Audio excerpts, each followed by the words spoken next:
What's up, everybody, and welcome to ITG Daily, the show that brings you the hottest in gaming news. I'm Drew Bosley. That's the one, the only. It is Easter boy, Scott Savage. Scott, what's going on, buddy? How was your Easter weekend?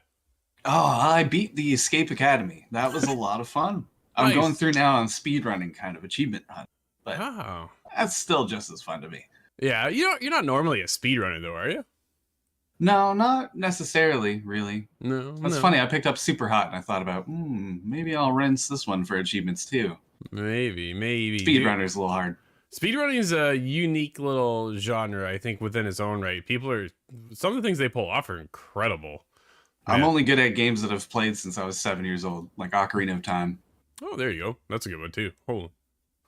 Dude, so many games. But there's so much to talk about when you can join us live over on twitch.tv/theofficialitg, as well as youtube.com/insidethegameofficial. But if you can't join us live, then hit us up later. InsideTheGame.ca, podcast services, and TV streaming networks around the globe. Scott, today's show. Oh man, here we go again. Microsoft says goodbye to another dev as head of creative leaves a Halo team behind. Developers of Ark have heard your complaints about the remastered Survival Evolved and seemingly just don't care. EA's magical FPS is launching this summer. Rumors have it, Scott. Rumors. So many rumors. Let's get into it. You ready for this one, Scott? This is a big one. Halo veteran Joseph Staten is leaving Microsoft. Oh man, I tell you. Halo Infinite's head of creative has worked at Microsoft for 18 years during 2 spells at Xbox. Tom Ivan over at VGC has this to say. Halo veteran Joseph Staten is leaving Microsoft. The Xbox maker has confirmed his departure will mark the end of a second 9-year spell at Microsoft, where Staten recently served as head of creative for the Halo Infinite team at 343 Industries. Quote, "We're grateful for Joseph's contributions to the Halo franchise and Xbox as a whole," Microsoft spokesperson told IGN. "We wish him all the best in his new adventure." "Hey folks, I am indeed leaving Microsoft," Staten said after the news broke.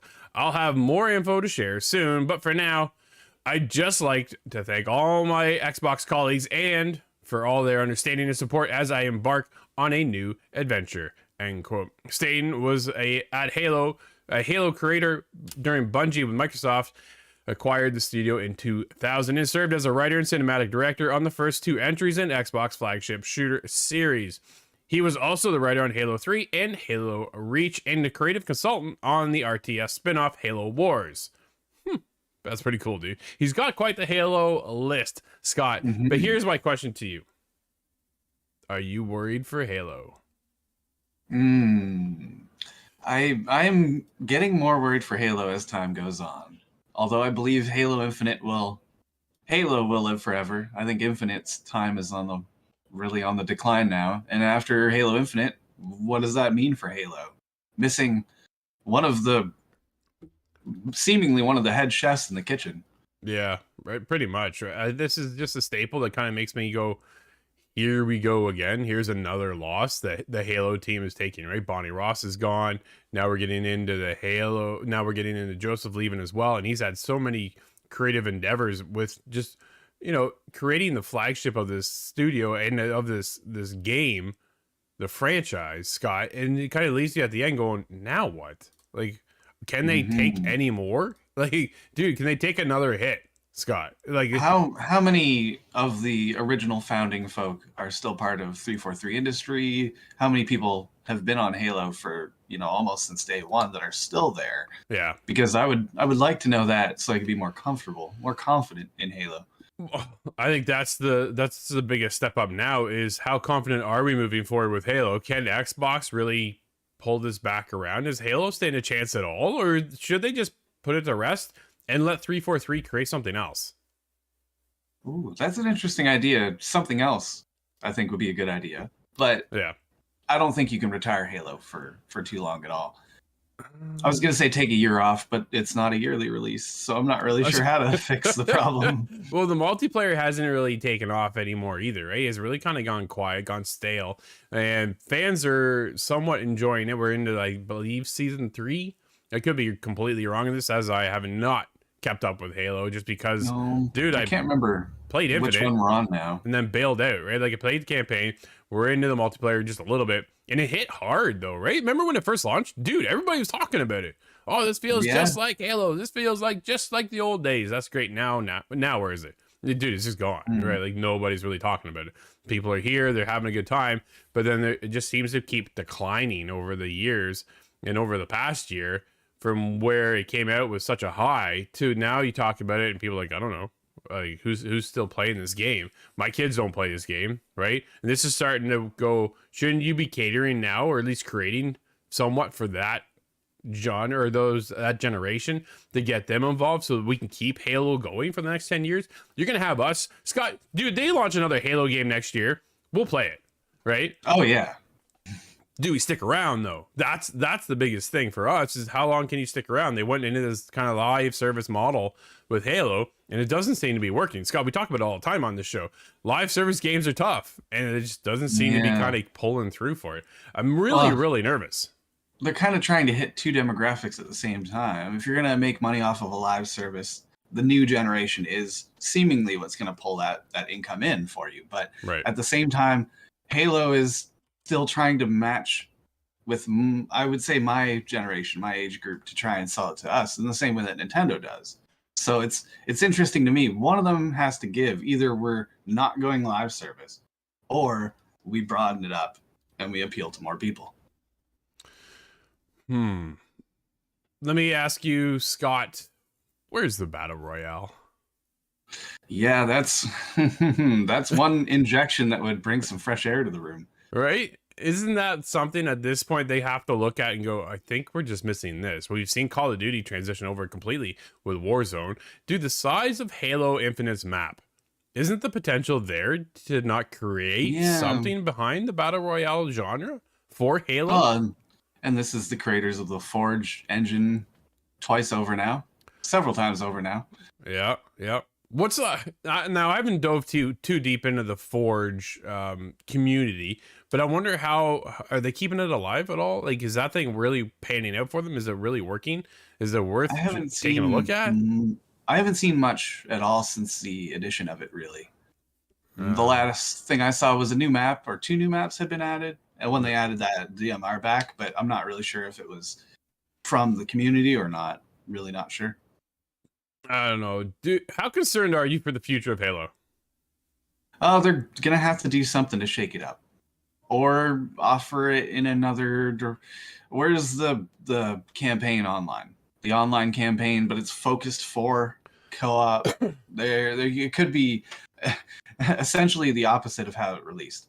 I want to see the story mode launch first for whatever the next Halo title is, and give me that confidence that the multiplayer is going to matter to anybody. Has it hurt them by releasing everything in chunks and not just one complete package? I think so. Yeah, I think it saves face with some crowd, but not personally with me. I think it's the old school crowd, right? That wants that full release to have everything there all at once and kind of have, you get the campaign, you get the co-op experience, and then you get the multiplayer all at the same day, right? Like the minute that launches, okay, where you want to go? You want to jump in co-op? You want to jump in just campaign on your own? Do you want to jump into the multiplayer side? How many people go to Call of Duty, dude, don't even touch the campaign, right? It's just straight multiplayer, which is a viable way to play the game. There's no reason you have to play the campaign. For me, I'm a story guy, so I'm jumping in that campaign, and those campaigns are great. And then you get into Halo, dude, we enjoyed the Halo campaign. I had fun. I had a blast playing it, but it was just one chunk and then another chunk and then another chunk. It's kind of like they tried their window of opportunity. I think they just kind of fell a little short. I'm real curious to see what Phil and the team over there now with Xbox are gonna do to keep Halo going. What can keep them moving forward? The size of this map, opportunities are available, but are they just now working on what's next for Halo? You think they're working on like Halo Infinite 2? Is that an opportunity for them just to kind of? Man, we keep saying. Go ahead. Well, I think they've stopped doing any sort of DLC. For Halo Infinite now, and I think that kind of means they've moved on to the next Halo title. I don't think that includes too much support for Halo Infinite anymore. Did you think that's one of the reasons why Joseph was like, I'm out of here? Like, you guys aren't going to continue to do what kind of came on board for. Had been doing for so long, 18 years at Microsoft. Dude, does he bounce out, join another studio, or does he form his own studio? That would be very interesting to see. I would like to see him start his own studio, especially if it is a difference of creative opinion in this situation. Well, yeah. I'm really not certain if it is. There's so many people now that just kind of leave and start their own thing, right? And just, oh, I'm out of here. We're going to go start this. Oh, I'm out of here. I'm going to go start this. Jade Raymond comes up to mind. Yo, we're starting Haven Studios. And then she got purchased by PlayStation, right? How many other people have just recently left? Phil Harrison left over at Stadia. What's he doing, right? Where'd he go now? Yo, did he just join up with Joseph, right? Come back to the Xbox side somewhat with family and then just move on and make their own studio? I don't know, man. Speaking of studios, though, Scott, following Backlash, Ark Remaster is now more expensive. Old servers still being shut down. Dude, this one is confusing. I'm just like, wait, what? What's going on here? This is Owen over at VG 24/7. After some fan backlash over how the Ark Survival Evolved Remastered is being handled, Studio Wildcard responded by, well, making it more expensive. that's one way to handle it, I suppose. Dude, that's just a giant middle finger to your community, isn't it? It certainly seems that way, yeah. Doubling down on what's making them very angry. I don't get it. Last week, Studio Wildcard made a couple of big announcements related to the Ark series. First one, obviously, is that Ark 2 has been delayed to 2024, which is completely unsurprising.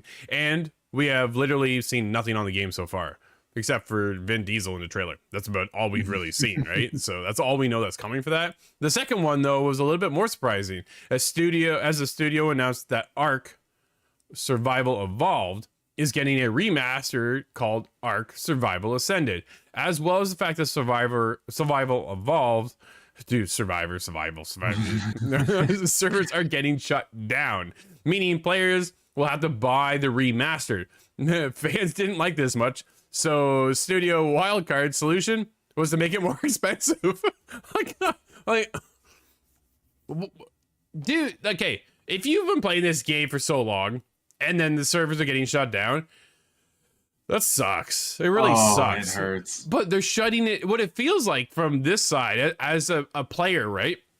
It feels like what they've done is they've shut down the servers to make you buy the Ascended, the remastered version of the game. And then on top of that, once they heard the feedback that all of us were ticked right off, they then hiked the price up. Here it goes. To further explain, the announcement Wildcard revealed that if you want to play the game on Xbox or PC, you had to buy a bundle, which also contains upcoming second game for $49.99, $50, right? On PS5, you could buy the Survival Ascended for $39.99. On top of that, players would have to buy the upcoming expansion packs. Now, in a new post, Wildcard, apparently none of this is the case. Survival Ascended will now cost $59.99, will not include Ark 2, and oh my god, and will include all the upcoming expansions. Quote, we recognize how combining Ark Survival Ascended with Ark 2 and requiring further DLC upgrades wasn't optional, especially since you wouldn't be able to judge Ark 2 as no gameplay or content would be available yet. Unquote. End quote. Explain Wildcard in a post. Dude, this is what a disaster. Completely bizarre. Scott, give me your thoughts. Oh, just everybody was mad that it wasn't a free upgrade. And then, okay, so what's it going to cost? $10 on PlayStation 5? Is this just a free promotional up to the remaster? No, oh, no. That remaster is going to cost you more, and you must take the remaster. There is no avoiding it. Your servers will be shut down. Yeah. Like, dude, I'm so baffled by this whole decision. Okay, I get taking out Ark 2. But I'm going in thinking, okay, if I'm paying $50 on Xbox and PC, I get the remaster, and I get Ark 2. All right, cool. You know, I can handle that somewhat. And I know it bugged a lot of people, the fact that it was combined to start with, and then they now separate it and then charge you another $10. Scott, that is just baffling to me. Actually, there's one kind of similar experience that I've seen, which is Really? Call of Duty. When Call of Duty Infinite Warfare came out, they had the Call of Duty 4 remastered, but it was packaged to it. You could not get it separately. So you had to buy the brand new game that everybody didn't want. Yeah. Unfortunately for Kit Harington. It's just, it was an excellent game, though. I have to defend it. Well, there you go. Dude, I don't understand how you separate the game. So you take away content and then charge us $10 more. Yeah. So here's the thing. This is the big uproar right now, right? So we'll be talking about this for the next little while.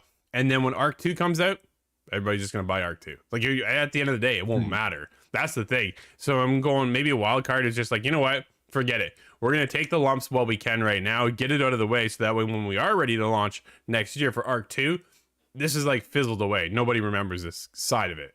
But it's just, dude, they're shutting down one game to give you the same game again. I get it's in a much better state, right? Upgraded and remastered and all that. Wow, because the Arc's rough. the first Arc launch was awful and just completely ruined several times over. It took them a very, very long time to get that game into a playable state. And then for them to treat the consumer base as kind of like an addict, they'll take it. They'll just buy the next one.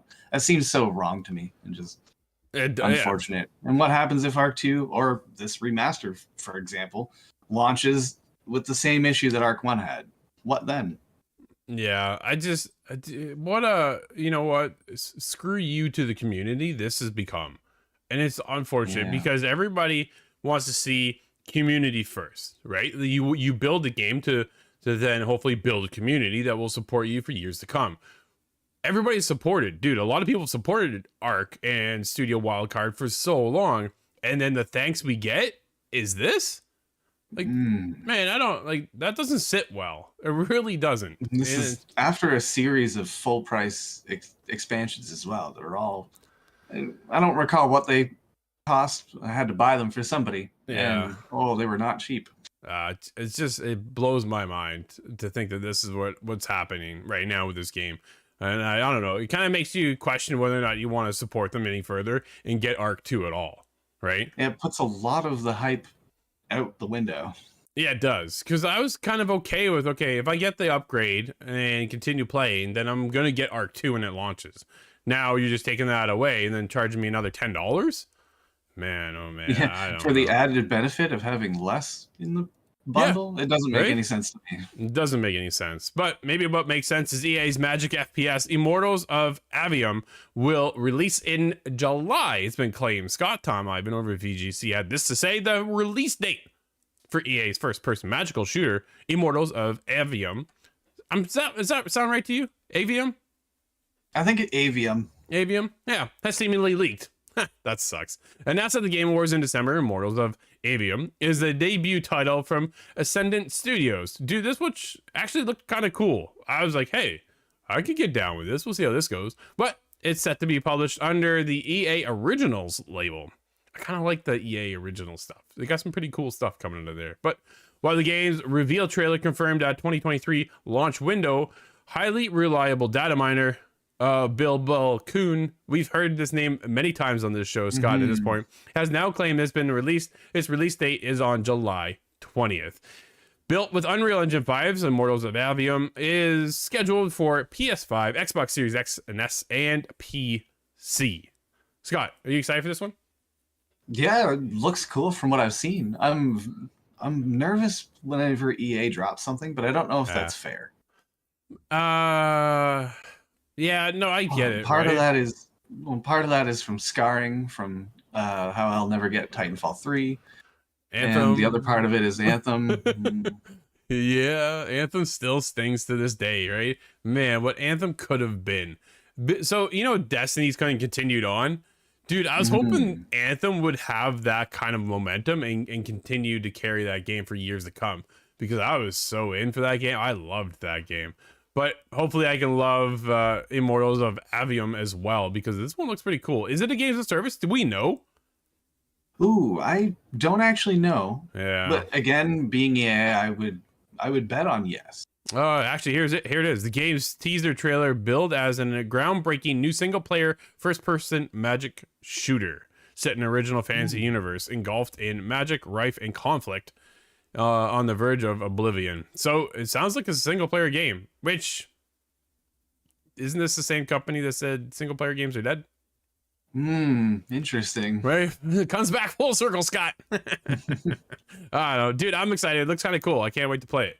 But what we might be able to play sooner than later is footage of Jet Set Radio and Persona 3 remakes has seemingly leaked as well. Chris Scullion over at VGC had this to say.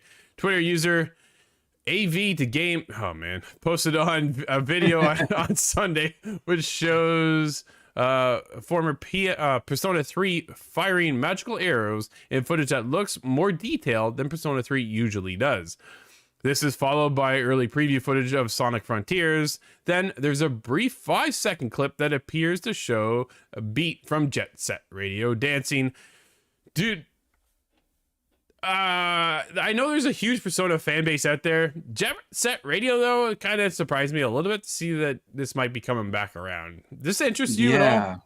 Oh, it seems like the Jet Set community that does exist seems to be a little more of a cult following, a little bit more niche than others. But if that came back, that could come back in a big way. Sunset Overdrive was what proved that to me, really. And man. I'm not sure if I've really seen one. Hi-Fi Rush tried to do a little bit of the style, but it didn't quite hit the same way. It was good. It was unique, but no, it wasn't Overdrive, right? Like Sunset Overdrive was just... I think Sunset Overdrive really set Insomniac at the level to where they are now with Spider-Man. I think it kind of showed them growing as a studio and getting a better understanding of where they are heading next and what their direction is looking to be. Dude, okay, so will we ever get... It's an interesting thing. Sunset Overdrive, now we're completely off topic. I just got me thinking about Insomniac, right? Like, will we get another Sunset Overdrive? That IP is taken by Microsoft, so they own the rights to it. I don't know if we'll actually ever see it. But Jet Set Radio could be their takeover point then for the Insomniac. Maybe Insomniac takes the next Jet Set Radio. We get this remake, feel out the fan base, see if there is a viable life behind the game, and then maybe we see it again. Dude, is this what Blue Point's working on? Like, what is Blue Point working on right now? That's Metal Gear Solid 3. It's always on my mind. Yeah, hopefully. we keep asking. We keep asking, Scott. I don't know, man. I really want to play Persona 3 though. Persona 3 is the one for very specific, strange reasons. I want to play Persona 3 versus 4 or 5. I think it's just a good onboarding point. Yeah, and to do it in a remaster, I think would be the best way. Fair enough. I probably will not play either one, if I'd be honest. Jet Set Radio, you know when I played Jet Set Radio, I played him in PlayStation All Stars as a character. He was a fighting character there. I was like, I didn't even know he was in there. Yeah. Will we ever get another one of those, Scott? I don't know, but what we are getting is Tekken 8 will feature crossplay. Director Haradara confirms. So Jordan Miller over VGC. Dude, everything from VGC today? Shout out to them. Working hard. Yeah, they went off over the weekend. Man, oh man. Haradara, is that who has worked on the franchise for almost 30 years, replied to a fan on Twitter who asked if the game will feature cross-play between platforms. Cross-play? Of course I will, he wrote. All right, then. Dude, I think it just makes sense, right? It's a fighting game. You want to make your community as big as possible. And we see the transition now going with crossplay. Crossplay with MLB The Show, right? Like, you're starting to see this branch out when we even get it with MLB The Show, which is no longer just exclusive to PlayStation, is now on Xbox as well. And there's a crossplay loop between that. And I think it makes a lot of sense when it comes to the fighting community as well. Just allow them to compete more and more with your friends being over on Xbox, my friends being on PlayStation, being able to go back and forth. I think this is cool. Are you excited for Tekken 8 at all? It seems really difficult for me being a fighting game though, because you want to even the playing field. So having a different controller even introduces more variables into the match. If you were to go to a fighting tournament, you're allowed to bring your controller actually. Fair so enough. There is a split opinion, but the idea of a PlayStation versus Xbox, Yeah. Does that decide the real winner, or does that just tell you what console plays it better? There's too many variables. Yeah, but just like that, Scott, our show is over, my friend. Thanks everybody for hanging out with us. We'll be back tomorrow. I'm Drew. That's Scott, and we'll see you inside the game.